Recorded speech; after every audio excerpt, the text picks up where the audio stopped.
दोस्तों एक बार फिर आपका स्वागत है, अभिनंदन है आपके अपने YouTube channel Aryan institute Allahabad में। दोस्तों जैसा कि बोर्ड पर आप देख पा रहे हैं, आज एक बार फिर आपके समक्ष बात करने वाले हैं यूपी डीएलएड प्रथम सेमेस्टर बैच 2022 पर। दोस्त लगातार आपके साथ डीएलएड प्रथम सेमेस्टर के दौरान अनवरत आपसे एक एक वीडियो पर चर्चा किया जा रहा है। आप सभी से मैं निवेदन करना चाहूंगा कि अगर चैनल पर पहली बार विजिट किए हैं तो प्लीज चैनल को सब्सक्राइब जरूर कीजिएगा।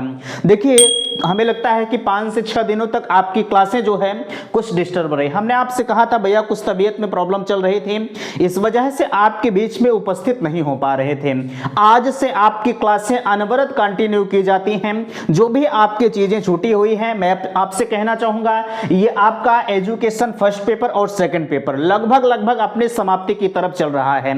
अगर आपको कहीं लगता है कि हमें इस सब्जेक्ट में या इस टॉपिक पर दिक्कत हो रही है तो बिल्कुल आप बेधड़क अपनी बातों को कमेंट सेक्शन में कह सकते हैं। आप सभी के लिए डीएलएड प्रथम सेमेस्टर के दौरान जितने भी कोर्सेज आपके बन रहे हैं सभी सब्जेक्ट के हैंड रिटन नोट्स उपलब्ध है।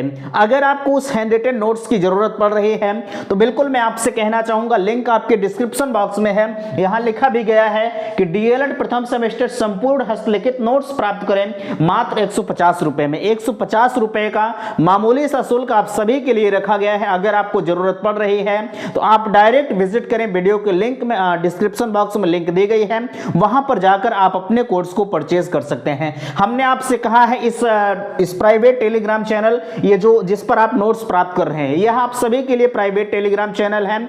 अगर आप इसे ज्वाइन कर रहे हैं तो हमने आपसे कहा है को जो आपकी परीक्षा की दृष्टि से जो आपका 2 महीना बचेगा, जैसे आपका सेमेस्टर जब समाप्त होने के कगार पर होगा, जब 2 महीना आपका बचेगा, 1.5 से 2 महीने, तो उसी प्राइवेट टेलीग्राम चैनल पर आप सभी के लिए डीएलएड प्रथम सेमेस्टर के प्रीवियस ईयर के पेपर और मॉडल पेपर सभी को उसी प्राइवेट टेलीग्राम चैनल पर कराया जाएगा। हमने आपसे कहा है वह आप सभी के लिए पब्लिकली नहीं होगा।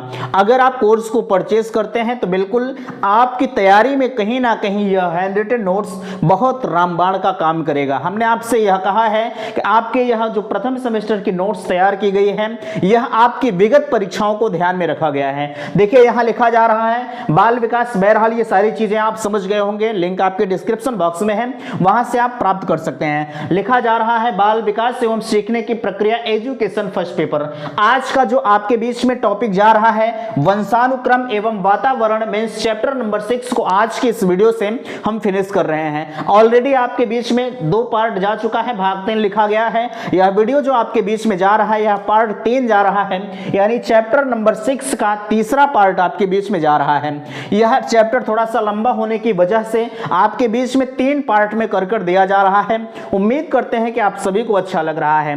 ठीक है, देखिए मैं आपसे कहना चाहूंगा आप वीडियो को शेयर नहीं करते हैं। बिल्कुल एक चीज यह तो आपका फर्ज बनता है या आपका धर्म कहा जाए, जो भी आप समझिएगा, मैं निवेदन आपसे कर रहा हूं कि प्लीज आप वीडियो को शेयर जरूर करें, क्योंकि आप एक शेयर करते हैं तो थोड़ा सा उससे मुझे मोटिवेशन होता है और जाहिर सी बात है आप ही हमारे मोटिवेशनल है। ठीक है, और आप ही मुझे एक शेयर के माध्यम से आप अपनी जो है आप शेयर के माध्यम से जो है हमारे हौसले को आप बुलंद कर सकते हैं। भैया जब तक जाहिर सी बात है अगर आप सभी के लिए निस्वार्थ भाव से काम किया जा रहा है तो बिल्कुल आपका फर्ज है, आपका धर्म है कि आप अपने धर्म का निर्वहन करें। ठीक है, तो उम्मीद करते हैं कि अगर आपने अभी तक नहीं कर रहे हैं तो बिल्कुल कम से कम आप अपने मित्रों में शेयर करें कि भैया वहां पर क्लासें आपको दी जा रही हैं डीएलएड प्रथम सेमेस्टर की।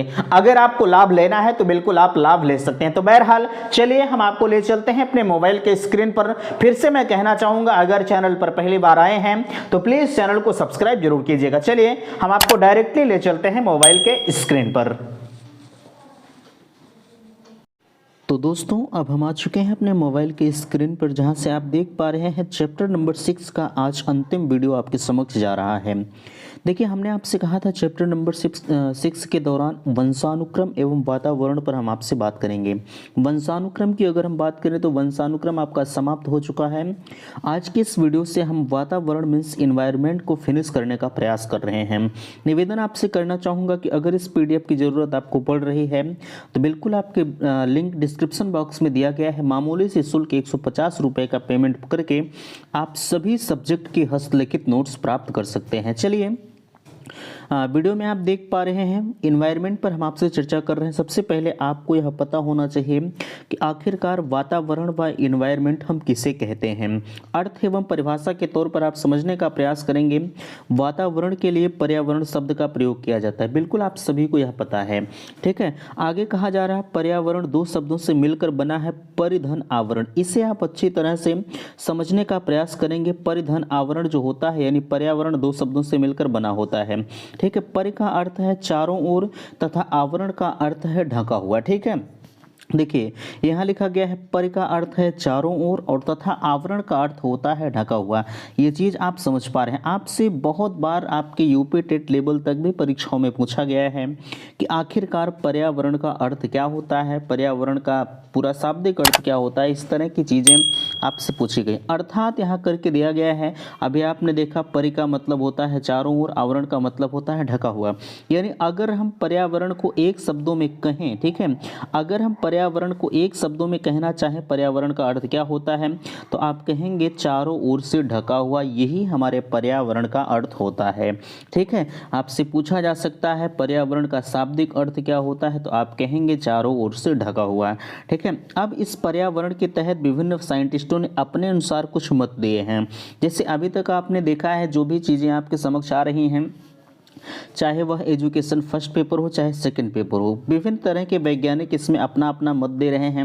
यानी पर्यावरण पर रॉस महोदय कह रहे हैं वातावरण बाहरी शक्ति है जो हमें प्रभावित करती है। यानी वातावरण वह बाहरी शक्ति है जो हमें प्रभावित करती है। बिल्कुल आज के समय में आपने देखा होगा, अगर आपके घर का एक छोटा सा बच्चा एक बेहतर वातावरण में पल रहा है तो जाहिर सी बात है आगे चलकर वह कुछ न कुछ बेहतर करता है। लेकिन अगर उसी बच्चे का पर्यावरण आप शुरू से ही जैसे वह जन्म लेता है आप उसी को गलत पर्यावरण या गलत संगत में ले जाइए तो बिल्कुल आगे चलकर वह गलत हो सकता है, ठीक है। तो यहाँ आपसे कहा जा रहा है कि पर्यावरण वह बाहरी शक्ति है जो हमें प्रभावित करती है। बिल्कुल अगर आपका बच्चा एक अच्छे वातावरण में पल रहा है तो अगर अच्छे वातावरण में पल रहा है तो आगे चलकर कुछ न कुछ अच्छा करके आपको दिखाएगा। वहीं अगर गलत संगत गलत वातावरण में आपका बच्चा आज के समय में आपने देखा होगा जिनके भी घर के बच्चे, या अगर हम आपकी ही बात करें, अगर आपके घर में रोज पर डे झगड़ा वगैरह ये सब की बातें होती हैं तो जाहिर सी बात है आपका बच्चा भी वही चीज़ें सीखेगा जो आप अपने बच्चों के समक्ष करते हैं। तो यही चीज़ें यहाँ कही जा रही हैं कि वातावरण वह बाहरी शक्ति है जो हमें प्रभावित करती है, ठीक है।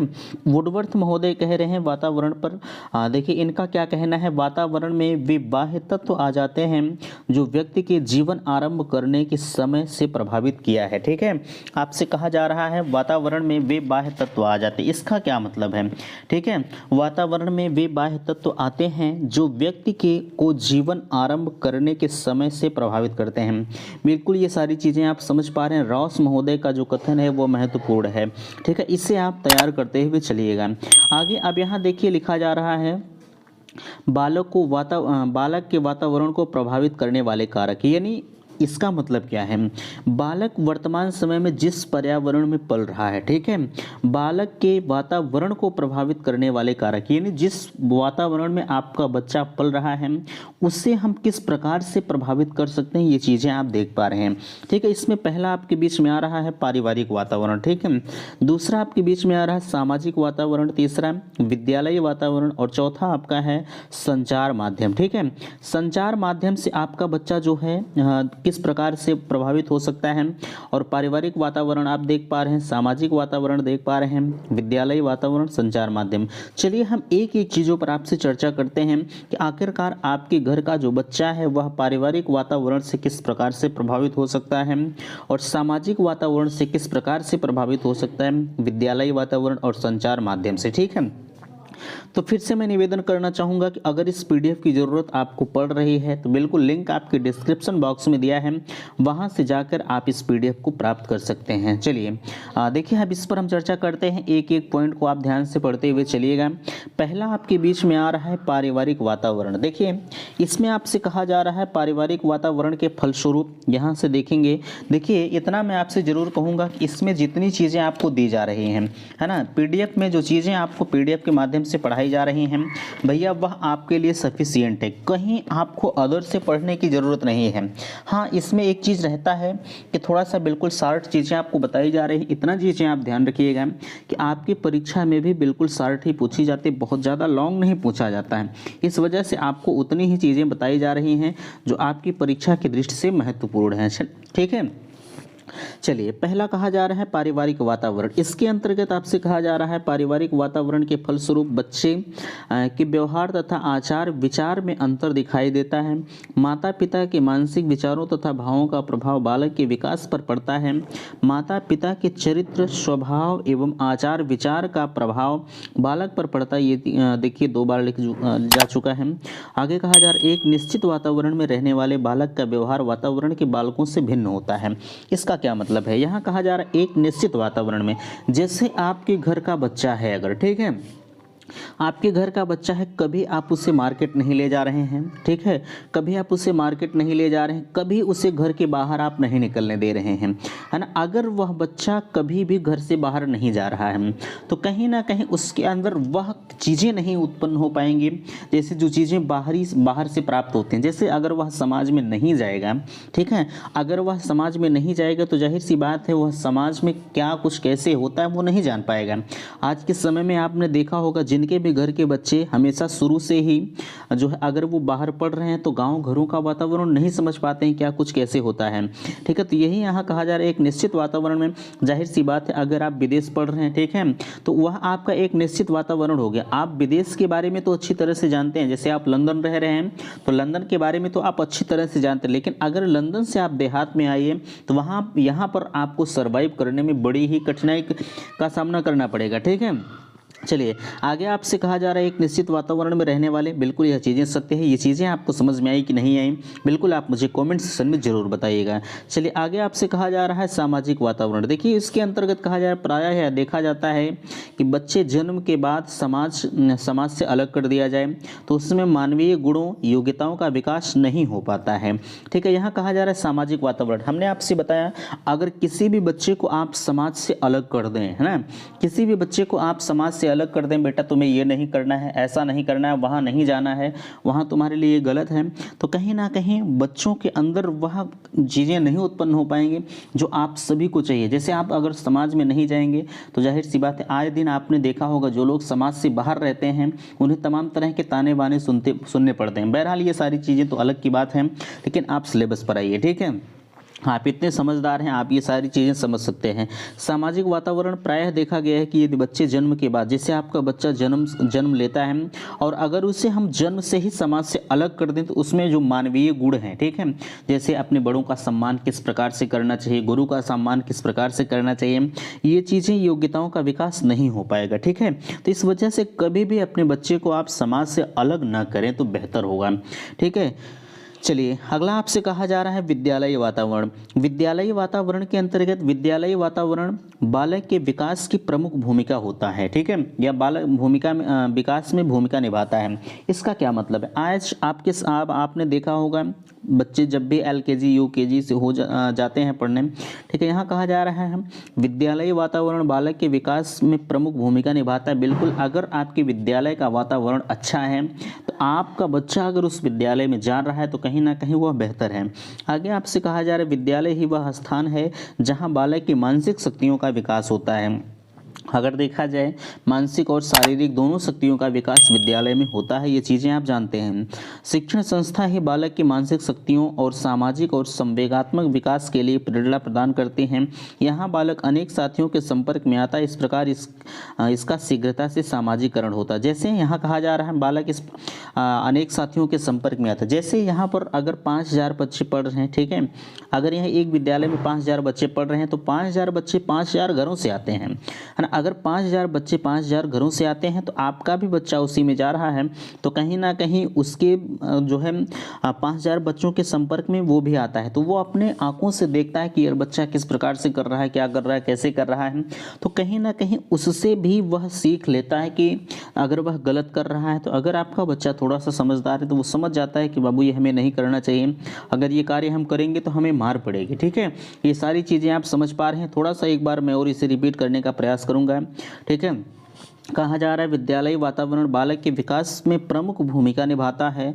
विद्यालय ही वह स्थान है जहां बालक के मानसिक शक्तियों का विकास होता है। शिक्षण संस्था ही बालक के मानसिक शक्तियों का सामाजिक और संवेगात्मक विकास के लिए प्रेरणा प्रदान करती है। यहाँ बालक अनेक साथियों के संपर्क में आता है, इस प्रकार इसकी शीघ्रता से सामाजिकरण होता है। ठीक है, ये चीज़ें आप समझ पा रहे हैं। चलिए अगले पर हम यानी लास्ट पर हम बात करते हैं आपसे संचार माध्यम क्या है। संचार माध्यम के अंतर्गत आपसे कहा जा रहा है आधुनिक युग में संचार माध्यम। आज के समय में आपने देखा होगा कि एक छोटा सा बच्चा अगर होता है आपके घर में होगा तो आप देख पा रहे हैं उसे तत्काल मोबाइल की ज़रूरत पड़ती है। ठीक है, अगर उसे आप मोबाइल फ़ोन नहीं देते हैं तो वह रोने लगता है। क्योंकि मोबाइल की लत ये अगर देखा जाए तो आज के समय में बच्चे को बहुत ज़बरदस्त पड़, जब से ये लॉकडाउन का पीरियड हुआ है, ठीक है, तब से अगर देखा जाए तो हर एक घर में जो है जहाँ मोबाइल नहीं थी, लॉकडाउन से मोबाइल, बहरहाल ये बात को आप छोड़िए, आपके कोर्स की चीज़ों पर आइए। ठीक है, यहाँ कहा जा रहा है आधुनिक युग में संचार माध्यम बालक के वातावरण को प्रभावित करता है। आपने देखा होगा, ठीक है, जैसे ही आप बच्चे को मोबाइल दे देते हैं वह कहीं जाता है, एक घर के कोने में बैठ जाता है, उसे किसी से मतलब नहीं होता, बस कार्टूनों वही खोल लेता है। ऊपर से ये शॉर्ट वीडियो जब से आ गया है ना, तब से ये कुछ अलग प्रदान कर दिया। ठीक है, तो इसी को देखता हुआ ऐसे ऐसे करके आगे चला जाता है और वह देखता रहता है, घर में किसी से कोई मतलब नहीं होता है। ठीक है, चलिए ये चीज़ें आपको पता है, आपके घर में ये चीज़ें घटित हो रही हैं, आप देख पा रहे हैं। वर्तमान समय में बालक विद्यालय से अधिक संचार माध्यम, वर्तमान समय में यहाँ कहा जा रहा है बालक विद्यालय से अधिक संचार माध्यम जैसे रेडियो, टेलीविज़न, कंप्यूटर आदि से सीखता है। ये चीज़ें सत्य है। आज के समय में जो भी इंग्लिश मीडियम के छात्र हैं, हिंदी मीडियम में भी ऐसा होता है कि विद्यालय से तो होमवर्क मिल जाता है, ठीक है, और उन्हें मोबाइल की ज़रूरत पड़ती है। बिना मोबाइल के उनका जो भी होमवर्क होता है वो पूरा करना बड़ा सा देखा जाता है तो बड़ी समस्याएं का सामना करना पड़ता है। तो उन्हें जाहिर सी बात है कि मोबाइल देना ही पड़ता है, ठीक। और जब मोबाइल दे देते हैं तो जाहिर सी बात है वो होमवर्क को पूरा करने के बाद ना वो तुरंत खोल लेते हैं यूट्यूब, है ना, वहाँ से वो देखना प्रारंभ कर देते हैं। इसमें कहा जा रहा है अधिगम के साथ साथ रेडियो, टेलीविज़न आज से सीखता है। अधिगम के साथ साथ इन माध्यमों का प्रयोग में मनोरंजन भी होता है तथा इन साधनों का प्रयोग बालक अपनी सुविधा अनुसार कर सकते हैं। ठीक है, यानी इसमें कहा जा रहा है अगर देखा जाए तो मनोरंजन भी होता है। बिल्कुल, जो भी चीज़, जैसे आपने मोबाइल दे दिया और मोबाइल से अगर कोई बच्चा होमवर्क पूरा कर रहा है तो जाहिर सी बात है होमवर्क पूरा करने के बाद वह कुछ न कुछ तो उसमें मनोरंजन की चीज़ें देखने लगता है। इन साधनों के प्रयोग से बालक अपनी सुविधा अनुसार प्रयोग कर सकते हैं। बिल्कुल, अगर उसे जिस चीज़ की सुविधाएं, जिस चीज़ को लग रहा है इसे हमें देखना चाहिए तो वह इसका प्रयोग इस मनोरंजन के इस संचार के माध्यम से कर सकता है। ठीक है, आशा करते हैं आज के वीडियो आपको अच्छा लगा होगा। प्लीज़ अगर वीडियो अच्छा लगा होगा तो आप अपना फीडबैक अवश्य दीजिएगा और वीडियो को लाइक कीजिएगा, शेयर कीजिएगा। मिलते हैं नेक्स्ट अगले वीडियो में, तब तक के लिए थैंक्स, धन्यवाद।